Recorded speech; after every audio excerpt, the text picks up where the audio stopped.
Hello, Sean Williams here, and I think you and your family could be doing better financially if you thought differently about money and wealth. What do I mean? Well, first, let me share with you a little bit of backstory.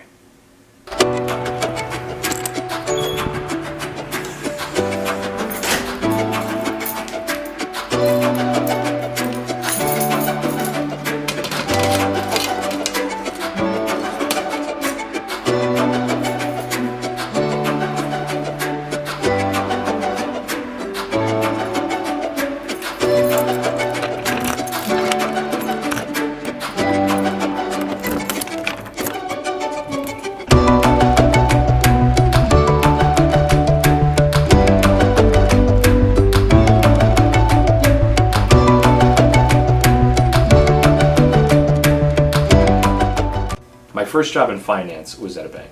I enjoyed helping people with their money, but the problem was banking is extremely transactional and symptom-oriented. I'd have 10 minutes with a client at my desk. Meanwhile, 2 to 3 other people were waiting in line for their overdraft fees to be reversed from their checking accounts. The bank was highly motivated by monthly sales goals. Meanwhile, the bank would say that they wanted to make their customers financially free, at the same time trying to sell them loads of debt. How does that work? I mean, how does that even make any sense? I didn't think it was the best environment for me to be advising clients about their money.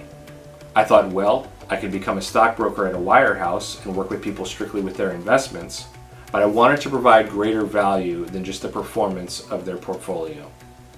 I didn't want to work in an insurance company because I didn't want the answer to every question being some sort of expensive Swiss Army knife of an insurance policy that was supposed to do everything but didn't do any of it well.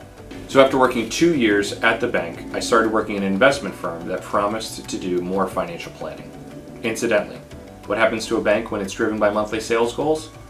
Let's grab a coffee and find out. A couple years later, the bank got bought out by a bigger bank because it sold too many loans that were no good. No good for the people and no good for the bank. So it became a Starbucks. I kid you not. So in January 2006, after marrying my beautiful bride, I began working at the investment firm. As I was growing professionally, I was able to obtain the Certified Financial Planner certification and grew the number of clients that I served. The industry was changing rapidly, and the investment firm hadn't really changed much over the years. Change is constant. In my view, you can do one of 3 things. You can affect change, you can adapt to change, or you can do something that looks a lot like extinction.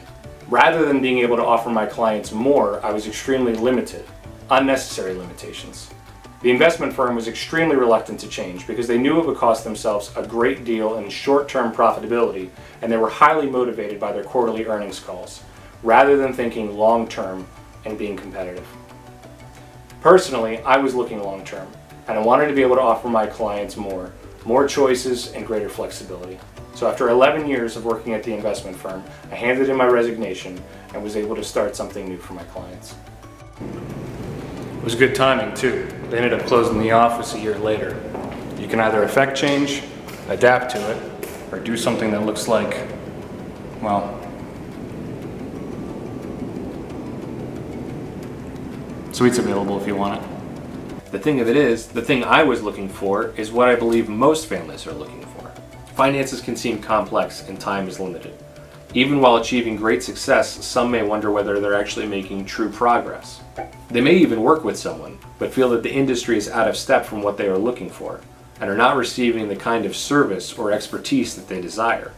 Personally, I'm not surprised. There is this peculiar preoccupation in the financial industry with retirement, as if life begins at 59 and a half, 62 or 65, or whenever it is that you choose to retire. If I say the word retire, you may think to fall asleep, withdraw, or a product that's been eliminated. Oh, what happened to that product? Oh, it's been retired. There's more to money than just planning for retirement alone. Life is bigger than just retirement. Of course I help people retire, but there's so much more to life than just retirement. There are things to accomplish, goals to achieve, dreams to realize at all stages of life. Think about how intentional we are as parents with extracurricular activities for our kids. Music lessons, sports clubs, summer camps, tutoring. Why? We're intentional because we want our kids to have greater opportunities. Likewise, I believe being more intentional about our money can bring greater opportunities for ourselves and our loved ones. Earlier I said, I think you and your family could do better financially if you thought about money and wealth differently. So what did I mean?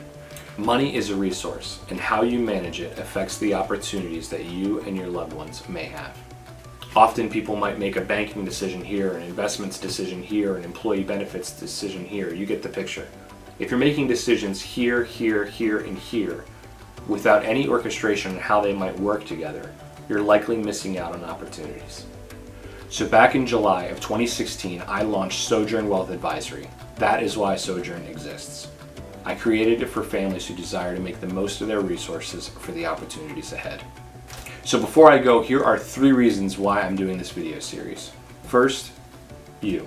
I thought this would be a tremendous platform to share information with you. And if you like the video, be sure to say so. And if you haven't already, be sure to like, follow, subscribe, and share. I would love for you to come along for the journey. Second, my kids. I thought it would be a great opportunity to document the next chapter for everyone, but especially my 2 kids, and to look back over the years and see how Sojourn grew from its early years. Third, it's going to be a lot of fun, and there's no reason to miss out on that. So until next time, Sojourn well.